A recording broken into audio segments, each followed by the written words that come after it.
Hello folks, this is Group 7 and we are going to present data visualization for decision making for quality of life in Canada. Let me introduce my team. Adil, Anand Priya, Janvi, Kishan Lal, Vikas and myself Shobh. Welcome to this presentation on the quality of life framework.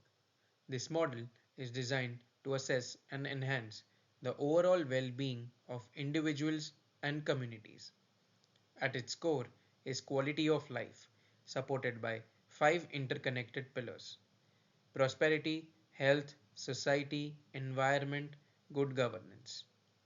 Taking the first step, prosperity, focusing on economic opportunities and financial security; health, ensuring physical and mental well being; society, fostering a sense of belonging and community; environment, emphasizing sustainability and resilience; good governance, ensuring fairness, transparency, and inclusion.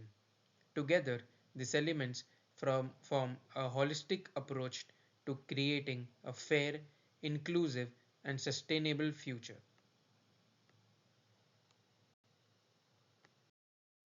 Now, let's explore the prosperity pillar, which highlights economic opportunities and financial well being. In October 2024, the employment rate for the 25 to 54 age group reached a high of 83.3%, while the unemployment rate for young individuals aged 15 to 24 remained elevated at 12.8%. Let's talk about the poverty. Poverty rates has shown significant changes between 2021 and 2022. A sharp increase of positive 41%, 41.9% for those under 18 and 34.9% for individual aged 18 to 64. A modest rise of 0.1% for those aged 65 and above. When it comes to job satisfaction, 73% of men and 71.6% of women report being satisfied or very satisfied with their jobs, emphasizing relatively high levels of contentment among workers. The data underscores the importance of addressing youth unemployment and reducing poverty rate to ensure prosperity is shared across all demographics. Moving on to the societal indicators such as paid and unpaid activities, loneliness levels, and the sense of belonging to local communities. First, let's have a look at paid and unpaid activities. The data reveals that 46.2% of the individuals engage in these activities.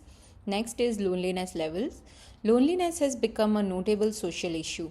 Currently, 11.5% of the Canadians report experiencing loneliness, with the women having slightly higher rate of 14% compared to 11.5% for men. Next is regional highlights. Ontario has experienced the largest drop in the sense of belonging to local community, highlighting potential social disconnections in the region. However, British Columbia continues to have highest sense of belonging, which could serve as a model for fostering community ties across the country. Lastly, looking at the trends over time, we observe some variability in sense of belonging across region. As displayed in the bar charts below, this provides insights into regional disparities and potential areas for policy issue. The social domain is crucial because it reflects how individuals interact within the communities and how those interactions impact overall well being. All right, this section of the infographic looks at good governance in Canada. We are using the graph called Experience of Discrimination since COVID-19 by Visible Minority Group. It shows the percentage of people from different backgrounds who have faced discrimination since COVID-19 started. Here's what we see. The highest percentage is among Chinese individuals, with 40% reporting they have experienced discrimination. Next are Filipino individuals at 29.4% and Black individuals at 28.8%. The lowest rates are among Arab individuals at 8.3%. This reminds us that we need to make sure everyone feels safe and welcome in Canada. We need to treat everyone fairly and make sure everyone has the same opportunities. Now let's discuss the health dimension. So in health dimension, there are more than 15 dimensions are there. We chose three of them. The first one is the mental health indicators. The second one is the life expectancy, and the third one is the physical activity. Now let's dig into them, like what they are. So the first key indicator, which is a mental health, shows that the in shows that the mental health is a slightly declined compared to 2022 in 2023, and specifically the women reporting a poorer mental health than the men. So here the key takeaway can be the increased mental health support, particularly for women, as women are facing the poorer mental health. It's needed to address this decline. The second one is the life expectancy comparison for males in 2012 compared to 2017. So it can be seen that the life expectancy slightly increased in males compared to women's, and which is clearly shows that the gender specific health factors can help improve the life expectancy for both men and women. And the third one is the physical activity comparison of the physical activity in 2020 and 2021. So it is noticed that there was a slight increase in a physical activity among the males in compared to 2020 to 2021, and as the highest is being in a 12 to 18 years group, while the lowest in a 65 and over the group. And now next will be environment. Yep. So let's focus on key environment trends and actions. First, air quality from 1990 to 2019. Air pollution levels have dropped significantly with major pollutants like particularly matter and sulfur dioxide decreasing. You can see on the chart. This improvement is due to the stricter environment rules and advancement in clear technologies. Next, you can see the greenhouse gas emissions from 1990 to 2022. The trends from emission has been uneven with some ups and downs. While there has been some progress during these certain periods, we still face challenges in achieving consistent and lasting reductions. And finally, the climate adaptation efforts from 2015 to 2021.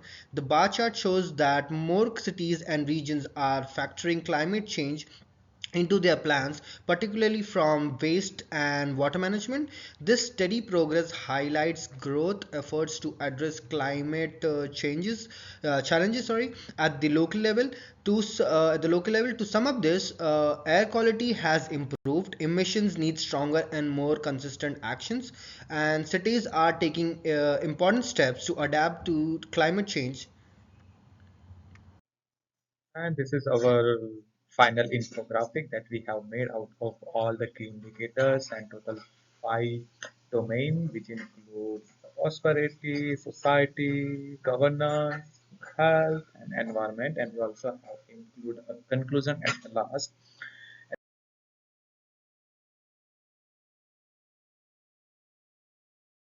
Hi, in the conclusion, we are going to see about the overall analysis of the four five domains. First, prosperity. This emphasizes the need of policies targeting youth unemployment and poverty reduction, and it highlights the importance of improving job satisfaction and ensuring sustainable economic growth. Next, society. This makes the note that decline in community belonging and gender disparities in labor, both paid and unpaid, and addressing the rising loneliness and the need of social cohesion, equality, and mental health support. Next, good governance. This discusses the issues like discrimination and importance of trust in the participation, stresses the need for inclusive policies and stronger public trust. Next, health. This talk about the decline in mental health and disparities in life expectancy and physical activity participation. Next, advocate for the better mental health resources and the promotion of the healthier lifestyle. Next, the last thing is environment. Highlight the positive trends in air quality and climate change adaptation. Addresses concerns about fluctuating greenhouse gas emission and the necessity of consistent efforts towards the sustainability. Thank you. Yeah, thank you.